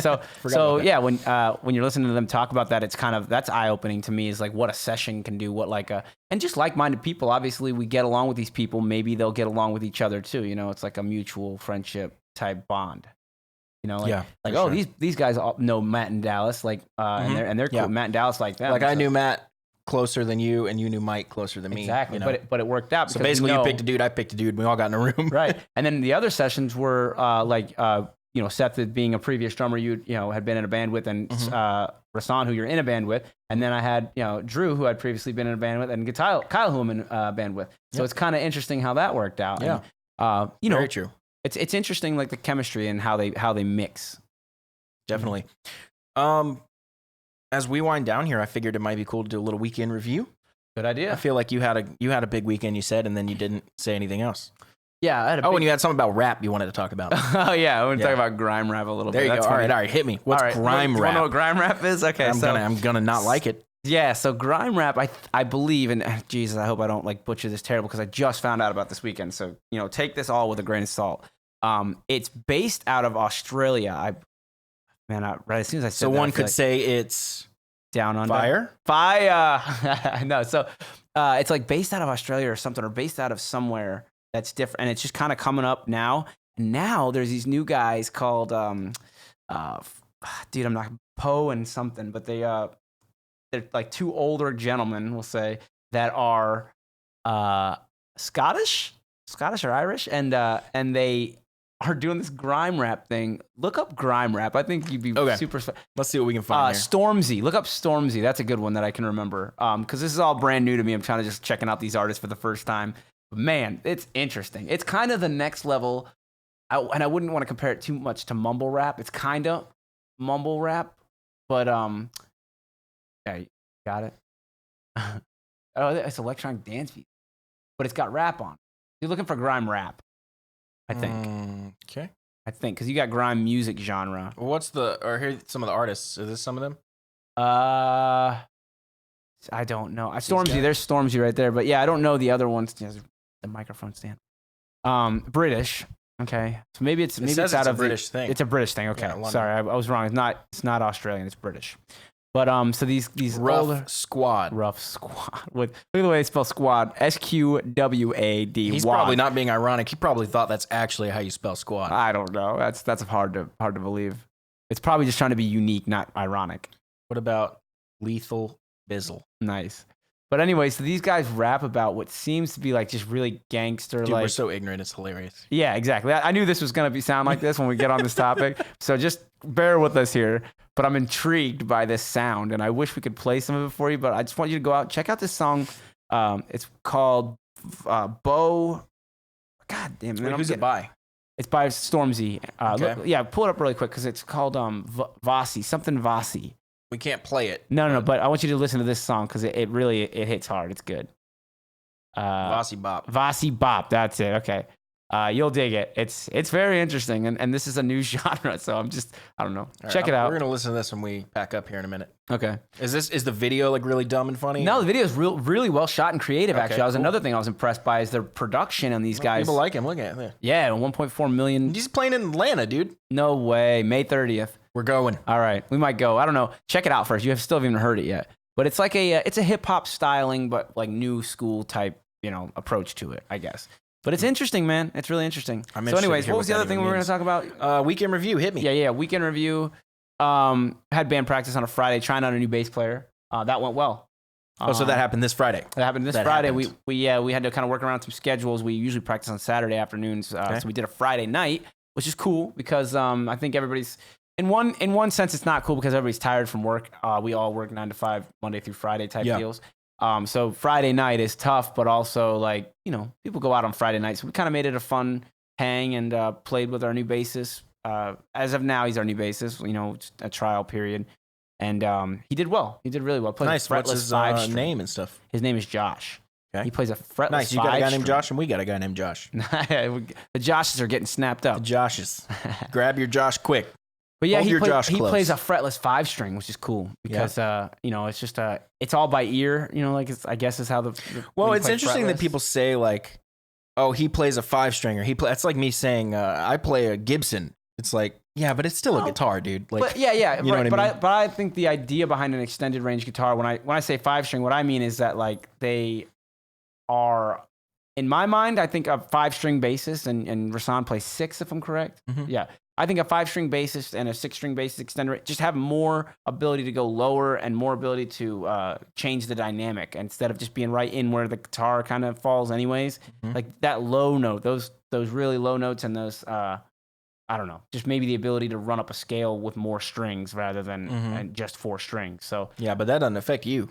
it doesn't affect me as just as a musician, no, but it affects me as far as like how I hear the song, Like and, what you and wanna how like, I like, how I like to hear songs. I like to hear some range going on, really, and I like straightforward driving stuff too. But I like the whatever you want to call it, improvised, stepping away from the main riff type thing. You know what I mean? Like Right. more room for exploration, I'd say. And Right. Rasan's amazing at that. Obviously, we know this. But that's what I'm kind of looking for in a bass player for Prep and Barium. So Nice. yeah, so we did that, and it was a great night. It was good practice and a lot of fun. I just noticed on the video you get a little bit of the Prince guitar in the back of your shot. yeah, totally. See that? The cloud guitar. Give it a point. Is Totally. my arm going to be in the shot? Can you see it? There There it it is. There it is. It's cool. Hell yeah. So we're wrapping this up. Episode 100. It's hard to believe. Yeah. Let me go through my weekend. Yeah, absolutely. We had a show, which it was a private gig, so we weren't advertising it or anything. I don't even think Right. it was on our schedule, but we played an Arts Council like fundraiser gala thing. Okay. And it was really interesting. We thought it was going to go very poorly because it was an Arabian Nights theme. Okay. They had, like, Aladdin belly style. dancers, all this Right, stuff. Right. They had an auction for some stuff, raising money. And then we played like rock and pop all night. Like And probably went well though, to be honest, because I think you guys first set, no one cared. no one really responded. The second set, they went nuts. What I do you don't think know the what difference was? changed, dude. Were they serving like the alcohol? second set, the first set, so we played in a basement, like a big open room. We were on the ground floor, and there's a balcony that goes all around the top. You guys can actually see me now. There's a balcony that goes all around the top, and that's like the main floor of the place. Uh-huh. And then if you get down to the basement, you can go down, and that's where they had the bar and all this other stuff, and then us right over here on the main area. Nice. And when we were playing the first time, there was no one down there. Everyone was kind of mingling up top. They weren't even really paying attention to us there. And then we took an hour break where they did the belly dancers, the auction, all that stuff. We went back on, and everyone was down there. Yeah. And they were all like young, like 30 something, like a lot of attractive ladies. Right. Like- Right. and we just busted in with like I don't know what, but everyone started just digging it and digging it. Nice. And when the way these shows work are you need 1 or 2 people to like, yeah, dance, do all this exactly. stuff. And then Exactly. everyone's like, oh, it's okay to do that. I'll Yeah, do it yeah. too. So we definitely had that. And by the end of the night, we finished with Jungle Uh-huh. and like an eruption of applause. Like I can hear it like deafening outside of my in-ear monitors. Damn. And then we're like, thanks so much, good night. And they will not stop chanting one more song. Oh shit. They were like, one Did you guys more do one? song. Everybody. So we went back out and did Pour Some Sugar on Me and just brought the house down, Hell dude. yeah. It was unbelievable. Hell Because yeah. we all kind of went there being like, it's a corporate gig. Right. It's going to be chill. They're not here to see us. Let's just play some music, get out of there. Yeah, sometimes it's like that. It was not like That's the cool. first set was that. Right. So even after the first set, we're like, yep, You know exactly what it is? we thought. I think Keep loosening going, up. I think, and especially at a corporate gig, they're all there for like their job with people they work with and stuff. Yeah. They're probably just loosening up slowly. And I think, I once think they loosened up, People went so nuts that I think even the like leadership and like the owner and like the people that hired us were like, holy shit, like yeah, they're actually really digging this band. Like, that's cool. You I guys don't will think definitely they get a were call prepared back. for it at all. You guys will probably get a call back. So They pay well. we were certainly not prepared. Yeah, Cool. yeah, they did Cool, for sure. cool. Yeah, That's corporate good then. usually Yeah, pay corporate stuff's good stuff. well. But that was it for me. Now I'm sitting here with you. So Perfect. and Episode I'm 100, bro. headed over to rehearsal in a minute. Oh yeah, you guys gonna do an anything goes Let's rehearsal? or do a LME? fist bump here. On screen fist On bump screen, look, out of nowhere. just skull rings. Just everywhere. comes out of nowhere. Yeah, we're running the whole anything goes set. By the way, I have a couple guitar rig questions for you in a minute. Okay, down to hear it. While we listen to Stormzy Vasi Bop. Yeah. As we wrap up this episode 100, I Wrap wanted it to up. let you guys know that we have a Patreon page. If you go to musicianstalkshow.com Yes. /Patreon. So far, this video podcasting switch and transition has been paid for by Patreon, so that is really Yep. cool. Yep. And we're hoping that we can take it further. So, and anybody who wants to help support this show, Yes, do absolutely. I think that's going to be it, dude. yeah, man, we're gonna get better at this. This is episode 100, and it's the turning point for us as far as video. But get ready, we're coming back at you with more. Episode 100 next week. We'll see you guys then. See ya.